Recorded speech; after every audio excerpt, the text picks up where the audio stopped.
तीर्थक्षेत्राच्या ठिकाणी गेलो महाराज, त्याही ठिकाणी तीच परिस्थिती. एखाद्या देवाच्या दर्शनासाठी जर आपण गेलो तर पहिल्यांदा पुजाऱ्याच्या हातात 500ची नोट द्यावी लागते महाराज, तेव्हा कुठं देवाचं दर्शन घेता येतं. ही तीर्थक्षेत्राच्या ठिकाणची स्थिती आहे. आज फार वातावरण बिघडलेलं आहे तीर्थक्षेत्राच्या ठिकाणचं.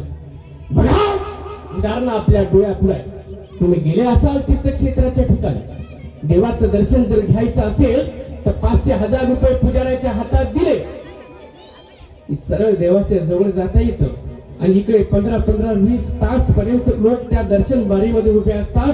अन्न पाण्याचा त्याग करून म्हातारी माणसं असतात, स्त्रिया असतात, पुरुष असतात, छोटी छोटी मुलं असतात. ते 15-20 तास पर्यंत 2-2, 4-4 दिवस पर्यंत उपवासची तापावची दर्शनाची लालसा अंतःकरणामध्ये धारण करून उभे असतात.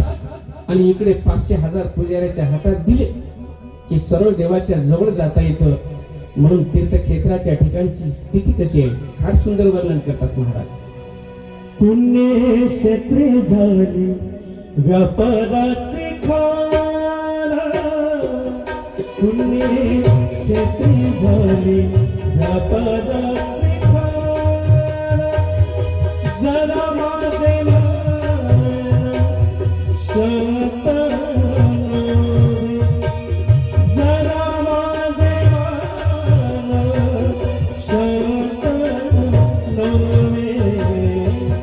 पुण्यक्षेत्रे झाली व्यापाराचे खान, पुण्यक्षेत्रे झाली व्यापाराचे खान,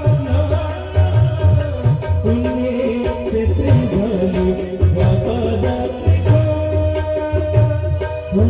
पुण्यक्षेत्रे झाली व्यापाराचे खान, पुण्यक्षेत्रे झाली व्यापाराचे खान, पुण्यक्षेत्रे झाली व्यापाराचे खान,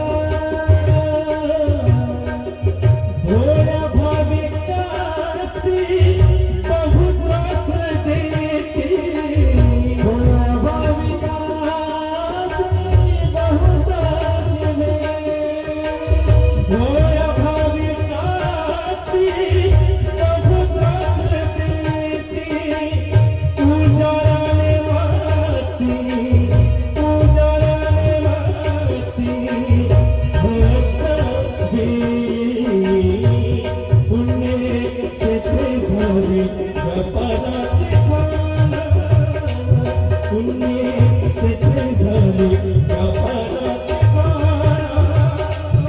पुण्यक्षेत्रे झाली व्यापाराचे खान, पुण्यक्षेत्रे झाली व्यापाराचे खान, पुण्यक्षेत्रे झाली व्यापाराचे